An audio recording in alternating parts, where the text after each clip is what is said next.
For a long time, I was intimidated by synthesizer controls and words like oscillators and LFOs and envelopes, and it just all seemed like a big mystery to me.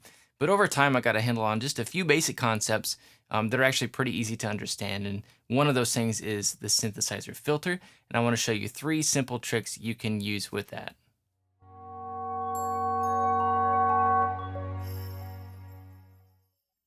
Hi everyone, my name is Peter. Thanks for joining me at OurWorshipSound, where we're working to make worship keyboard technique and technology easier. And before we go any further, I want to offer my condolences to our friends in Oklahoma. But go Cyclones! We're pretty excited here.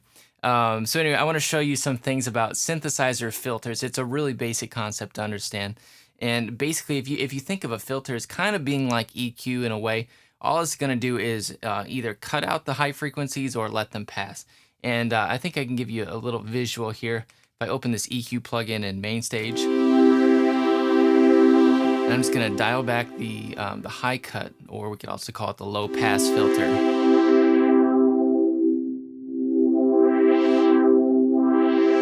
So that's basically the function of a filter cutoff in a synthesizer setting. So in this video, we're going to be working with the ES2 synthesizer, as well as just showing you how this works on my keyboard. There are three main things you can use, or that you can do with the filter cutoff frequency and as you control it.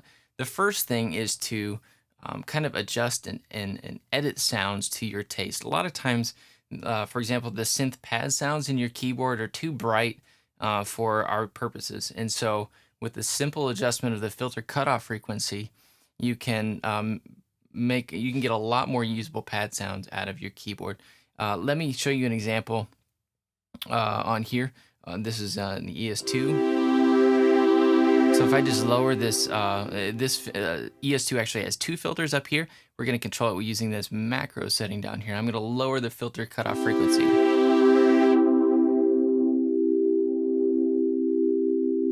So now we have something that'd be a lot more usable underneath the piano, or just layered. And we can do the same thing here. Let me adjust my sound. I'm going to mute that sound. This is coming from my keyboard now. If you might have to dive into the edit settings a little bit, but if you find the cutoff parameter and you have a control knob on your keyboard, you can dial back some of those higher frequencies and make it something that you can use, especially in a worship setting. So that's the first synth trick that you can do with filters, is just to edit your sounds to get them to your taste and something that's going to work in your environment. The second thing that you can do is you can do what are called filter sweeps. And for this, you're going to need a control knob. So like this, I could use it on my keyboard. In MainStage, it's pretty easy to set up. We're going to go back to the ES2, and we're going to map this cutoff knob.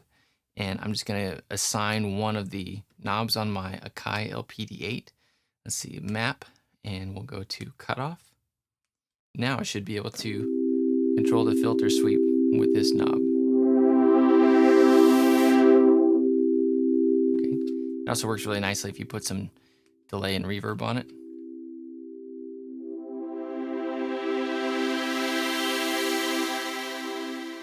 Just gives it a smoothness. Okay, so filter sweeps is a really nice thing, and you can do this stuff with any sort of synth sound. It doesn't have to be just a pad. It could be a lead. It could be a bass sound. It can be a lot of different things. So don't feel limited to just pad sounds. The third thing is a little bit more technical, but it's still very doable.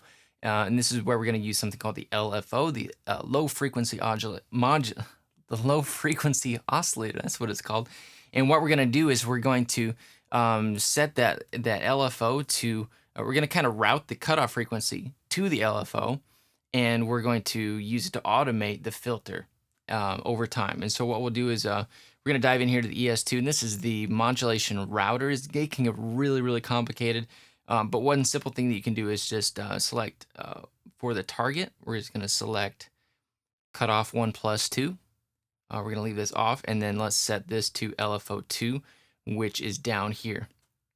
And so as we, this is going to control how much it changes, and this will control how fast it changes. So let's try this.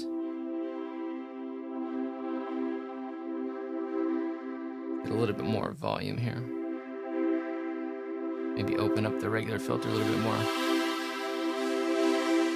And just to make it more clear, I'm going to turn off the delay and the reverb. So there you hear it really clearly. It's opening and closing every half note. So this is half a measure. I can go slower than that. That's really slow. You can go really fast and get a really cool effect too.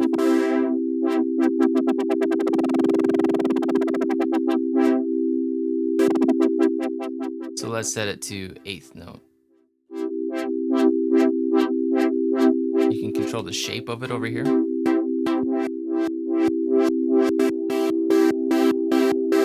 And then let's go back and add our delay and reverb in there. So you get a lot more movement, a lot more dynamic capability out of your sounds if you can connect those two. So cutoff frequency, it's a really easy to use thing, and it can add so much to your synth sound. So I highly encourage you to check that out. Dive into either your keyboard, if you're using MainStage. It's a little bit easier to use in MainStage, and that's kind of what kind of got me over the hill with just trying to figure out some of these things with synths, because it's all laid out there in front of you. It's a lot easier to see these things visually represented on the screen than to try to dive into a whole bunch of menus and a little screen on your keyboard. So I highly recommend that you check out MainStage, especially if you have a Mac. And the best way to get started with MainStage with keyboard is to take the MainStage keyboard course, and you can sign up for that through the link that's appearing now. And that's going to give you a really quick and good way to dive into the full capabilities of what MainStage has to offer. I'm not going back. It's been one of the best things that's ever happened to my keyboard playing, and I really like it. So I hope this was helpful for you. If so, leave a comment below, click the thumbs up. Be sure to subscribe for notifications on future videos, and stay tuned at the end of this video for some other helpful things. Thanks for watching, and we'll see you soon.